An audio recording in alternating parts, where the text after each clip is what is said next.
Hello friend, তোমরা সবাই কেমন আছো? আশা করছি সবাই ভালোই আছো। আজকে দেখো আমি তোমাদের সাথে শেয়ার করবো কাতলা মাছের একটা রেসিপি। তার জন্য হচ্ছে কাতলা মাছটাকে লবণ আর হলুদ দিয়ে মেখে রেখে দেবো হচ্ছে কিছুক্ষণ। আর এদিকে হচ্ছে আমি হচ্ছে দুটো মিডিয়াম সাইজের পেঁয়াজ আর হচ্ছে একটা টমেটোকে কেটে নিচ্ছি। এদিকে এবার হচ্ছে তেলের মধ্যে মাছগুলোকে গোল্ডেন ফ্রাই করে নেবো।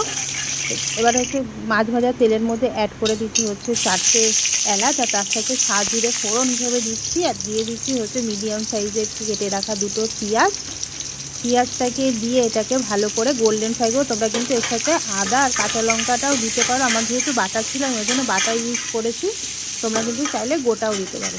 এবার এর মধ্যে অ্যাড করে দিতে হচ্ছে 4টে কাঁচা লঙ্কা, তার সাথে হচ্ছে দুটো শুকনো লঙ্কা, আর হচ্ছে হাফ টিস্পুন হচ্ছে আদা বাটা, তার থেকে সামান্য কম হচ্ছে রসুন বাটা দিয়ে এটাকে ভালো করে ভাজা করে নেবো। ভাজা হয়ে গেলে এর মধ্যে টমেটোটাকে দিয়ে ভালো করে ভাজা করে নেবো।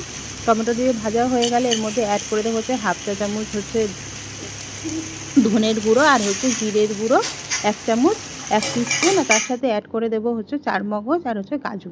এদিকে হচ্ছে কড়াইয়ের মধ্যে আবার তেল নিয়েছি, তেলের মধ্যে সামান্য ঘি দিয়ে দিয়েছি। এবার ওই যে চারমগজের পেস্টটা ওটাকে হচ্ছে ভালো পেস্ট করে নিয়েছে, পেস্টটা আবার দিয়ে আর তার সাথে হচ্ছে কাশ্মীরি লঙ্কা দিয়ে মশলাটাকে ভালো করে কষিয়ে নেবো। কন্টিনিউয়াসলি নাড়বে, নাহলে কিন্তু তলাটা লেগে যাবে। এবার এর মধ্যে অ্যাড করে দিচ্ছি হচ্ছে 4 টেবিল স্পুন আমি টক দই নিয়েছি, জল ঝরানো টক দই। টক দইটাকে দিয়ে মশলাটার সাথে ভালো করে মিক্স করে কষিয়ে নাও। মশলাটা যখন ভালো করে কষানো হয়ে যাবে তখন এর মধ্যে আমি অ্যাড করে দেবো হচ্ছে লবণ। লবণটাকে দিয়ে লবণ আর হলুদ দিয়ে হচ্ছে এটাকে ভালো করে একটু কষিয়ে নাও। মশলাটা যে ভালো করে কষানো হয়ে যাবে এর মধ্যে এবার অ্যাড করে মশলাটা ভালো করে ভাজা হয়ে গেলে এর মধ্যে অ্যাড করে দেবো হচ্ছে জল, পরিমাণ মতন জল দিয়ে জলটা যখন ভালো করে ফুটে উঠবে তখনই এর মধ্যে অ্যাড করে দেবো হচ্ছে ভেজে রাখা সেই কাতলা মাছগুলো। ভেজে রাখা কাতলা মাছগুলোকে দিয়ে ভালো করে ফুটিয়ে নাও।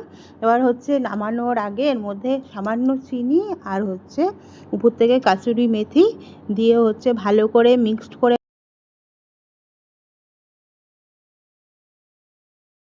আর সবাইকে বলবো আমার রেসিপিগুলো যদি ভালো লাগে একটু ফ্রেন্ড অ্যান্ড ফ্যামিলির সাথে আমার রেসিপিগুলোকে শেয়ার করে দিও, আর পারলে আমার চ্যানেলটাকে একটু